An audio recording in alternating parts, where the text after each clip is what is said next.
Assalamualaikum warahmatullahi wabarakatuh. Semoga Ustadz dan keluarga selalu dalam lindungan Allah beserta tim juga dan para jamaah lainnya. Amin ya rabbal alamin. Ustadz, saya mau bertanya, saya seorang wanita yang sering berzina. Insya Allah lembaran Idul Adha nanti saya akan berkurban. Apakah boleh saya berharap kepada Allah agar dosa-dosa zina saya diampuni oleh Allah? Karena saya takut di dalam kubur mendapatkan siksa yang buruk. Terima kasih banyak Ustadz. Jazakallahu khairan. Yang pertama sekali lagi, dosa zina adalah dosa yang sangat fatal di dalam Islam, makanya hukumannya pun juga hukuman yang serius dan sangat berbeda dengan dosa-dosa yang lain. Sebagaimana yang kita bisa baca di dalam Al-Quranul Karim, Sunnah Nabi SAW dan buku-buku fikih para ulama. Oleh karena itu segera taubat kepada Rabbul Alamin, gitu loh. Bahkan sebagian ulama fikih, diantaranya ulama mazhab Syafi'iyah, menyatakan wanita yang pernah berzina dan walaupun dia sudah bertobat, maka dia tetap tidak satu kufu dengan suaminya yang soleh atau suaminya yang tidak pernah berzina. Sampai begitu. Jadi saya ulangi, sebagian ulama fikih diantaranya ulama Syafi'iyah menyampaikan bahwa wanita yang pernah berzina lalu dia ingin menikah, maka dia tidak, kata sebagian ulama, dia tidak akan pernah satu kufu, setara gitu loh, dengan suaminya yang tidak pernah berzina atau suami yang soleh. Walaupun dia sudah bertobat. Walaupun dia sudah bertobat.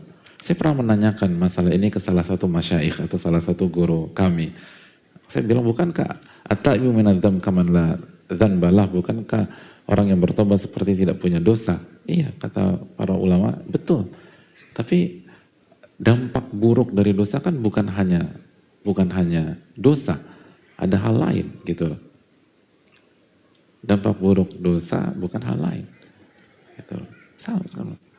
Dampak buruk zina kan bukan hanya dosa, bisa terjadi kena penyakit kelamin, bisa terjadi penyakit yang ini. Benar apa tidak hadirin? Dan salah satunya itu tadi, Allah turunkan statusnya gitu loh. Makanya hati-hati dalam masalah ini dan minta pertolongan kepada Allah Subhanahu wa taala. Minta pertolongan kepada Allah Subhanahu wa taala. Apalagi kita perempuan, jaga kehormatan kita. Perempuan itu mahal di dalam Islam. Perempuan itu terhormat di dalam Islam. Jadi dijaga baik-baik. Namun kalau itu sudah menjadi masalah kita, tutup dengan taubat. Tutup dengan taubat. Dan tetap kita punya peluang untuk jadi wanita soleha. Loh tadi apa? Kan tadi bukan berarti kita nggak punya peluang jadi wanita soleh, tapi kesetaraan gitu. Tetap aja nggak setara. Bisa dipahami ya? Tetap tidak setara. Tapi kan kesolehan bertingkat-tingkat. Kesolehan itu satu tingkat apa tidak? Tidak lah. Tidak gitu loh. Tidak sama. Abu Bakar As-Siddiq soleh apa tidak? Soleh. Orang sangat soleh. Lalu Bilal soleh apa tidak? Sangat soleh. Tapi apakah solehan Abu Bakar dan Bilal sama? Tidak. Itu poinnya. Tapi peluang wanita ini menjadi wanita soleh besar, sangat besar. Dan insya Allah ya, ketika beliau bertanya seperti ini menunjukkan beliau punya niat baik. Makanya sebagian ulama klasik ketika ditanya,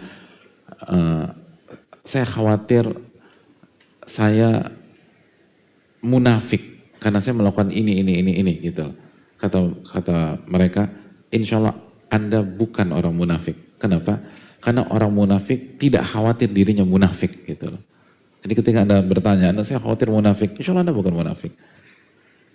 Kalau penanya adalah orang yang yang Allah tutup kebaikan darinya, maka dia nggak akan mengakui kesalahannya. Dia akan cari justifikasi, dia akan cari tabrir, cari pembenaran. Dan dia merasa orang suci dan seterusnya. Tapi pertanyaan ini menunjukkan bahwa ada kebaikan dalam diri beliau. Ada niat baik.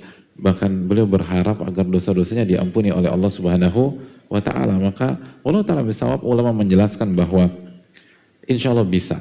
Tergantung keikhlasan kita. Tergantung keikhlasan kita. Di antara dalilnya apa hadirin?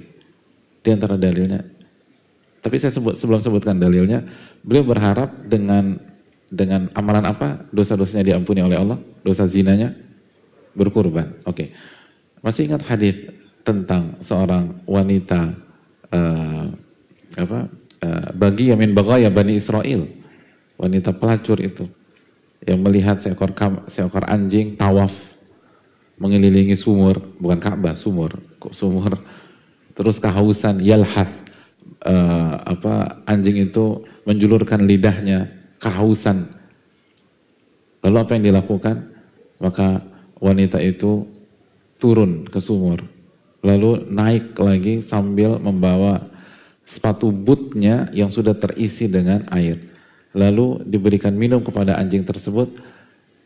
Lalu Nabi SAW mengatakan apa? Faghufira laha biha. Dan Allah mengampuni dosa-dosa wanita tersebut karena perbuatannya. Karena perbuatannya.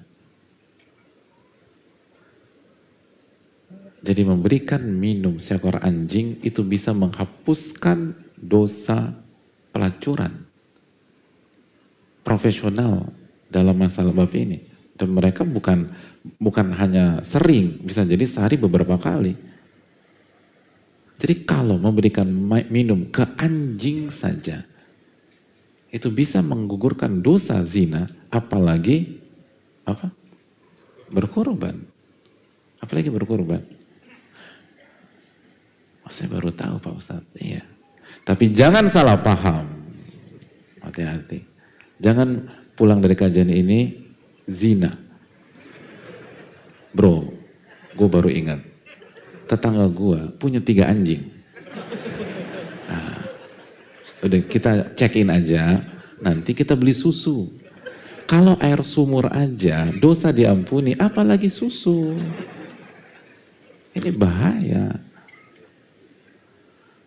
Dijelaskan para ulama ketika menjelaskan hadis ini bukan sebatas memberikan minum, tapi ini keikhlasan, ketulusan,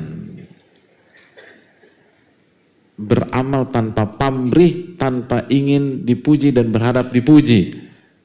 Kan yang ditolong anjing dan tidak ada saksi.